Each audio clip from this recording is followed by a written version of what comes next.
तो देखिए बेटा क्वेश्चन नंबर 11 है।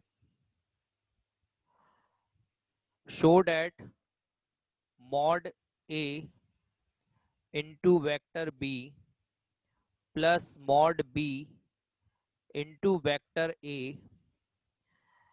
is perpendicular to, this is perpendicular to mod A into vector B minus mod B into vector A।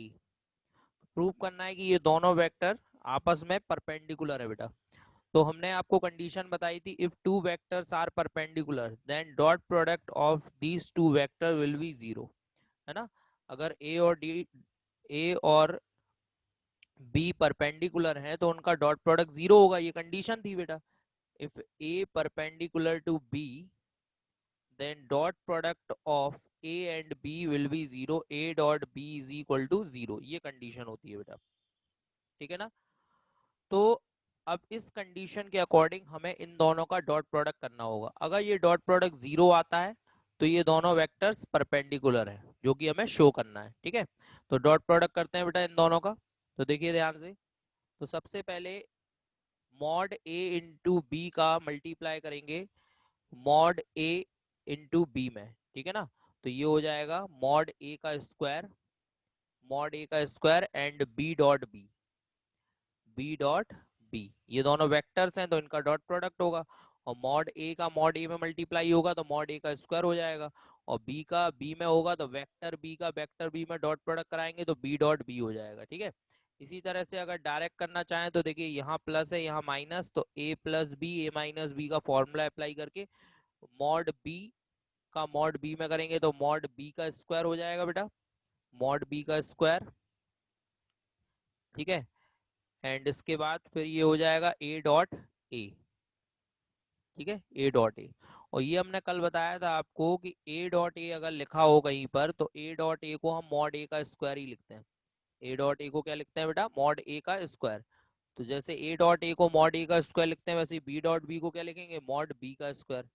तो ये देखो मॉड ए का स्क्वायर, ऐसा ही बी डॉट बी को लिख दो मॉड बी का स्क्वायर, ठीक है। बी डॉट बी को हमने लिख दिया मॉड बी का स्क्वायर माइनस मॉड बी का स्क्वायर, ऐसा ही बेटा। और ए डॉट ए को लिख दिया मॉड ए का स्क्वायर। तो देखो दोनों वैल्यू सेम आ रही हैं, ये देखो ये और ये दोनों सेम है, तो ये दोनों कैंसिल हो जाएगा, इससे ये पूरा कैंसिल हो गया, तो वैल्यू क्या आ गई बेटा, जीरो, ठीक है। यानी इन दोनों का डॉट प्रोडक्ट जीरो आ रहा है, यानी ये दोनों वेक्टर परपेंडिकुलर है। तो यही हमें प्रूव करना था बेटा, ठीक है, प्रूव हो गया। तो बिल्कुल सिंपल था, ठीक है। क्वेश्चन में दिया था कि इसका और इसका डॉट प्रोडक्ट जीरो निकालना है, क्योंकि ये दोनों वेक्टर परपेंडिकुलर होंगे तो इनका डॉट प्रोडक्ट जीरो आना चाहिए। तो ये देखो यहाँ पर प्लस है यहाँ माइनस, तो ए प्लस बी ए माइनस बी का फॉर्मूला क्या होता है, ए स्क्वायर माइनस बी स्क्वायर। तो इसका स्क्वायर करेंगे तो ये देखो मॉड ए का स्क्वायर होगा, बी का स्क्वायर डायरेक्ट तो नहीं कर सकते क्योंकि बी वेक्टर है, तो बी डॉट बी लिख देंगे, ठीक है।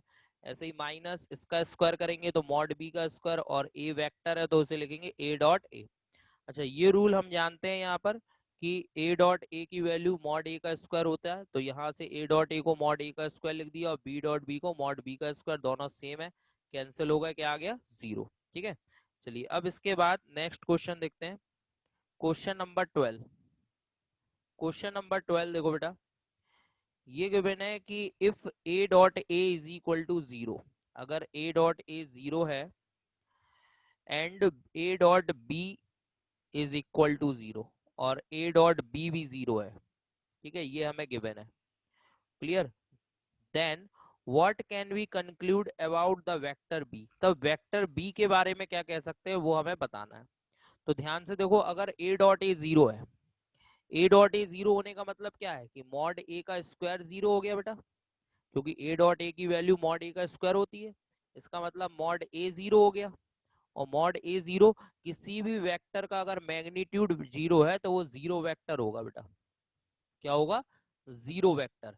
अगर किसी वेक्टर का मैग्नीट्यूड जीरो है तो वो क्या होगा, जीरो वेक्टर होगा, क्योंकि जीरो वेक्टर का ही मैग्नीट्यूड जीरो हो सकता है, ठीक है, ये कंडीशन है। तो यहाँ पे यानी वेक्टर ए की वैल्यू क्या होगी, जीरो, यानी अगर ए डॉट ए जीरो है तो वेक्टर ए भी क्या होगा, जीरो वेक्टर होगा। अब अगर वेक्टर बी ए की वैल्यू यहाँ रखें zero vector dot B vector, तो जीरो वेक्टर का किसी के भी साथ डॉट प्रोडक्ट कराओगे तो जीरो ही आएगा। जीरो वेक्टर का किसी के भी साथ डॉट प्रोडक्ट कराओ आप, जीरो ही आएगा। तो बी की वैल्यू कुछ भी हो, कोई फर्क पड़ता है? नहीं पड़ेगा, है ना। तो यानी कि यहाँ पर रिजल्ट क्या निकला कि बी कोई भी वेक्टर हो सकता है। तो बी इज एनी वेक्टर, ठीक है। बी कोई भी वेक्टर होगा, जीरो ही आएगा उसका डॉट प्रोडक्ट, ठीक है। तो hence B is any vector, B कोई भी वेक्टर हो सकता है बेटा, ठीक है। तो उसने केवल हमसे बी के बारे में पूछा था कि बी कैसा वेक्टर होगा। तो यहाँ पर हमने देखा कि यहाँ पे ए डॉट ए जीरो था, तो इससे रिजल्ट निकला कि वेक्टर ए जीरो होगा। और वेक्टर ए जब जीरो इसमें रखेंगे तो जीरो का डॉट प्रोडक्ट किसी भी वेक्टर में कराओ हमेशा जीरो ही आएगा। तो इसका मतलब बी कोई भी वेक्टर हो सकता है। क्लियर? चलिए अब नेक्स्ट देखते हैं बेटा, अगला क्वेश्चन। तो देखिए नेक्स्ट क्वेश्चन नंबर 13 देखो बेटा। और क्वेश्चन नंबर 13 है, बहुत ही ध्यान से देखना है इस क्वेश्चन को, ठीक है। काफी इंपॉर्टेंट क्वेश्चन है ये। तो देखिए ध्यान से, if A B C are unit vector, तो यहाँ क्या गिवन है बेटा? A B C are unit vector, A B C are unit vectors, ठीक है। A B C unit vectors है बेटा। तो यानी कंडीशन क्या होगी कि mod A is equal to mod B is equal to mod C is equal to one. क्योंकि यूनिट वेक्टर्स का मॉडुलस कितना होता है बेटा? वन। तो यानी इनका मॉडुलस वन होगा। और गिवन है हमें A plus B plus C is equal to zero, ठीक है। ये भी हमें गिवन है, A plus B plus C is equal to zero. Then find, तो हमें फाइंड क्या करना है बेटा? A dot B plus B dot C plus C dot A, ठीक है। ये हमें फाइंड करना है बेटा। A dot B plus B dot C plus C dot A की वैल्यू हमें निकालनी है। तो ध्यान से देखो बेटा, सबसे पहले तो हमें गिवन है A plus B plus C is equal to zero, इसको इक्वेशन फर्स्ट लेट कर लेते हैं। अब हम क्या कर रहे हैं, इसमें ए का डॉट प्रोडक्ट करा रहे हैं। किसका डॉट प्रोडक्ट करा रहे हैं बेटा? ए का।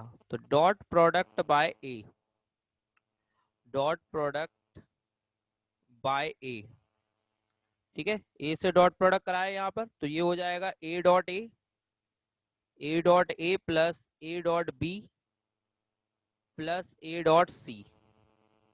और जीरो में कराएंगे तो जीरो ही रहेगा, ठीक है। तो ए से डॉट प्रोडक्ट कराया यहाँ पर हमने, तो ये हो गया A dot A plus A dot B plus A dot C और इज इक्वल टू जीरो। अच्छा, ए डॉट ए की वैल्यू क्या होती है बेटा?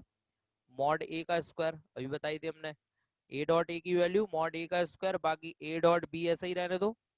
ए डॉट सी को आप सी डॉट ए भी लिख सकते हैं, क्योंकि आगे पीछे लिखने से डॉट प्रोडक्ट में कोई फर्क नहीं पड़ता। तो ए डॉट सी को आप सी डॉट ए भी लिख सकते हैं बेटा। अच्छा, मॉड ए की वैल्यू कितनी है? तो ये देखो, mod A is equal to one, mod A की वैल्यू कितनी है? वन है। तो यहाँ पर वन आ जाएगा, वन का square one plus A dot B और plus C dot A is equal to zero. अगर वन को इस साइड ले आए तो A dot B plus C dot A is equal to आ जाएगा बेटा माइनस वन। इसको इक्वेशन सेकंड लेट कर लो। आगे समझ में? अब जैसे कि हमने इक्वेशन फर्स्ट में ए का डॉट प्रोडक्ट कराया था, अब हम बी का डॉट प्रोडक्ट कराएंगे। तो now dot product by vector B, ठीक है। Vector B in equation first, ठीक है। किसमें कराना है? इक्वेशन फर्स्ट में ही कराना है, ध्यान रखना, ठीक है। इक्वेशन फर्स्ट में अभी हमने ए का डॉट प्रोडक्ट कराया था, अब हम बी का डॉट प्रोडक्ट कराएंगे। तो कितना आ रहा है ध्यान से देखो, तो B dot A plus B dot B और plus B dot C is equal to zero. अगर बी का डॉट प्रोडक्ट कराया तो ये हो गया B dot A plus B dot B plus B dot C is equal to zero. B dot A को हम ए डॉट बी भी लिख सकते हैं, ठीक है। आगे पीछे लिखने से कोई फर्क नहीं पड़ता। तो बी डॉट ए को क्या लिख दिया? A dot B. और बी डॉट बी को लिख रहे हैं मॉड बी का स्क्वायर। बी डॉट बी को क्या लिख दिया? मॉड बी का square plus B dot C is equal to zero. तो मॉड बी की वैल्यू कितनी है बेटा? मॉड बी की वैल्यू है वन, तो यहाँ वन रख दो। तो A dot B plus one plus B dot C is equal to zero. One को उस साइड ले जाओ, तो A dot B plus B dot C is equal to कितना आ गया बेटा? माइनस का वन। ये इक्वेशन थर्ड आ गई बेटा, ठीक है। अब ए का डॉट प्रोडक्ट करा चुके, बी का करा लिया, अब कराएंगे सी का डॉट प्रोडक्ट। तो now dot product by C, dot product by C in equation first. तो अब फर्स्ट इक्वेशन में ही अब आपको सी का डॉट प्रोडक्ट कराना बेटा। तो देखो C dot A plus C dot B और plus C dot C is equal to zero. C का डॉट प्रोडक्ट कराया, C dot A plus C dot B plus C dot C is equal to zero.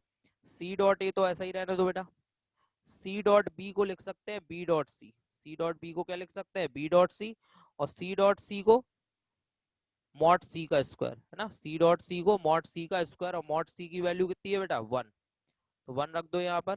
तो C dot A plus B dot C is equal plus one, ठीक है, यहाँ पर value रखेंगे one, तो plus one is equal to zero.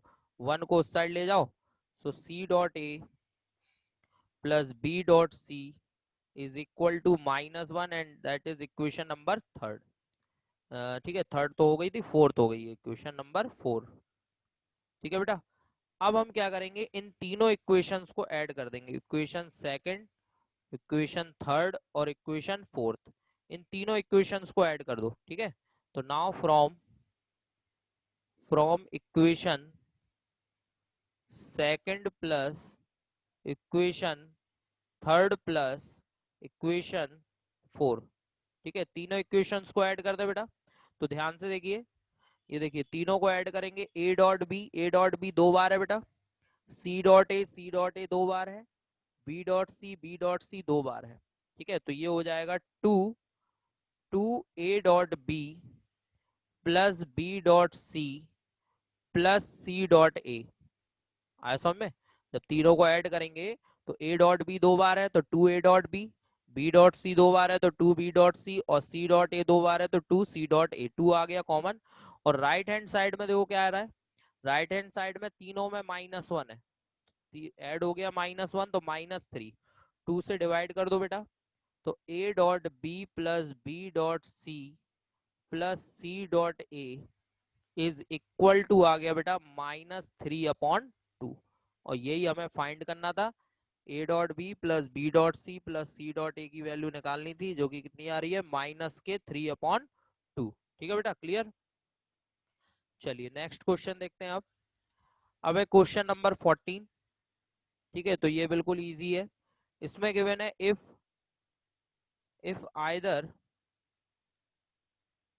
Either vector A is equal to zero और vector B is equal to zero, अगर vector A zero हो या वेक्टर बी जीरो हो तो then A dot B zero होगा।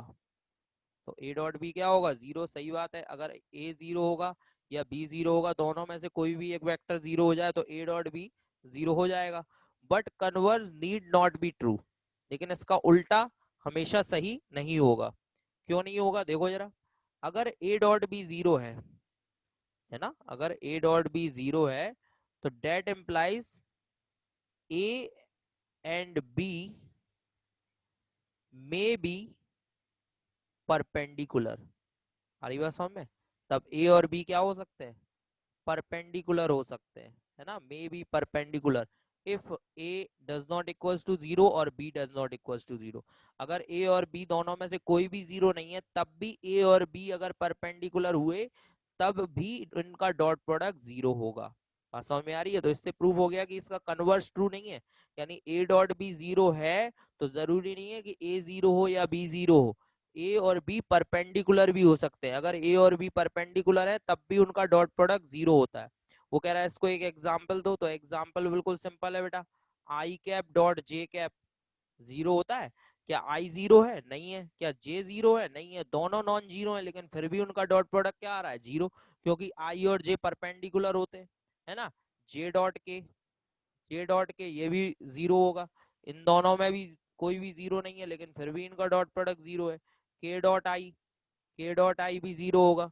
ठीक है, तो इस तरह से कई एग्जांपल आप दे सकते हैं जिसमें डॉट प्रोडक्ट जीरो है लेकिन वेक्टर जीरो नहीं है। ठीक है बेटा, क्लियर। चलिए इसके बाद क्वेश्चन नंबर 15 देखते हैं। क्वेश्चन नंबर 15 है बेटा, इसमें गिवन है if the vertices of ABC of the triangle ABC are, vertices given है, ए वर्टेक्स गिवन है बेटा 1 2 3, वी वर्टेक्स गिवन है ट्राइंगल का -1 0 0, सी वर्टेक्स गिवन है बेटा 0 1 एंड 2, ये वर्टेक्स गिवन है ट्राइंगल के। देन फाइंड एंगल एबीसी, क्या निकालना है बेटा, एंगल एबीसी फाइंड करना है। अच्छा, हिंट में हमें दिया है कि ये जो एंगल है ये किसके बीच में बनेगा, एबीसी, बीए और बीसी के बीच में, है ना। जैसे कि आप मान लो ये ट्राइंगल बना रहे हैं, ये मान लीजिए ये ट्राइंगल बन गया हमारे पास, ठीक है, ये ट्राइंगल हो गया। अब इस ट्राइंगल को नेम क्या दिया हमने, ए बी सी, ए बी सी। अब हम एंगल कौन सा ले रहे हैं बेटा, A B C angle, A B C यानी ये वाला एंगल ले रहे हैं ना, मान लिया ये थीटा है, ठीक है। तो अब ये देखो ना, ये एंगल किसके बीच में बन रहा है बेटा, तो ये एंगल बन रहा है बी ए वेक्टर और बी सी वेक्टर के बीच में। किस किस के बीच में बन रहा है, बी ए और बी सी के बीच में। तो अगर हम बी ए और बी सी की वैल्यू निकाल देते हैं तो फिर हम एंगल बिटवीन टू वेक्टर्स लगा देंगे फॉर्मूले में, ठीक है। फॉर्मूला होता है ना angle between two vectors cos theta A dot B upon mod A mod B, उस फॉर्मूले से हम यहाँ पर थीटा की वैल्यू फाइंड आउट कर लेंगे। क्लियर।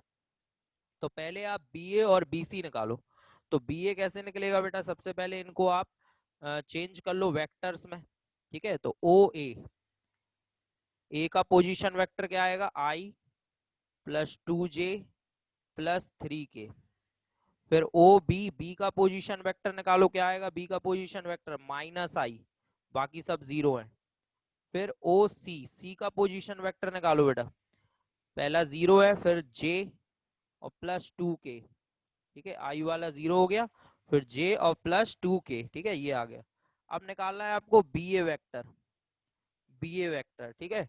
तो बी ए वेक्टर क्या होगा बेटा, ओ ए माइनस ओ बी, ओ ए में से ओ बी को माइनस कर दो, तो कितना आ रहा है, ये देखो ये ओ ए है, ओ ए में से ओ बी को माइनस करो तो ये माइनस का आई है, माइनस माइनस प्लस का हो जाएगा, और आई प्लस आई कितना हो जाएगा बेटा, 2i plus 2j plus 3k, ये हो जाएगी वैल्यू, ठीक है। फिर निकालो आप बी सी।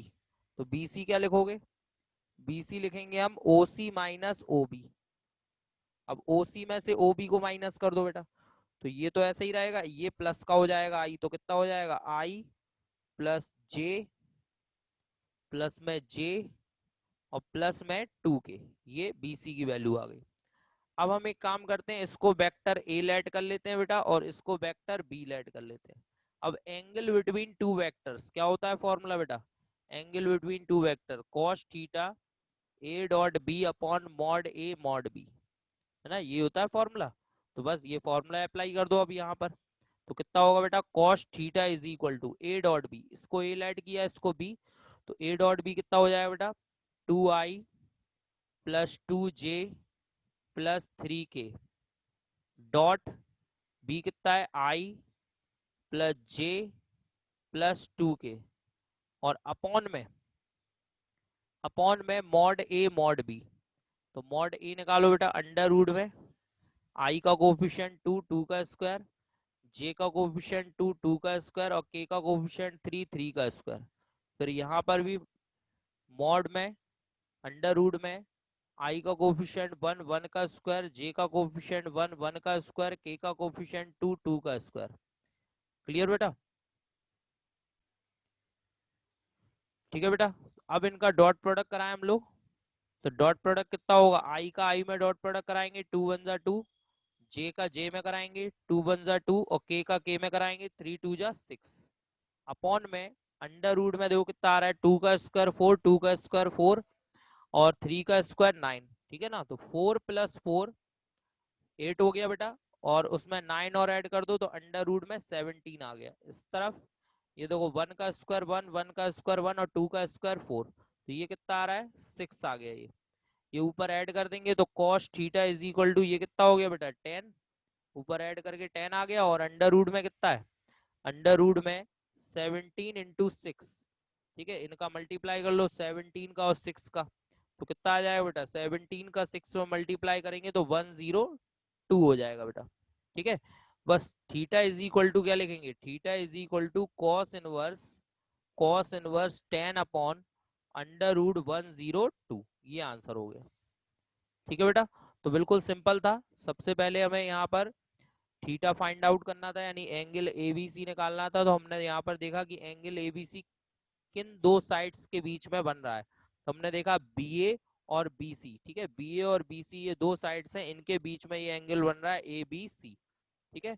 तो बस हमने यहाँ पर सभी के पोजीशन वेक्टर निकाल लिए और फिर BA और BC साइड निकाल ली, इनको हमने A और B लेट कर लिया बेटा, और एंगल बिटवीन टू वेक्टर्स का फॉर्मूला लगा दिया यहाँ पर, cos theta A dot B upon mod A mod B, ये फॉर्मूला लगा दिया, तो यहाँ से थीटा आ गया बेटा, ये क्लियर। चलिए नेक्स्ट क्वेश्चन देखते हैं।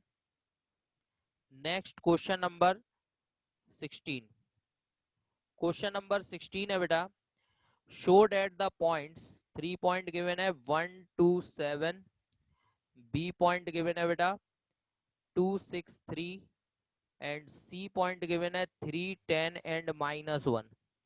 Show that the points are collinear, हमें शो करना है कि ये तीनों पॉइंट्स कोलिनियर है बेटा।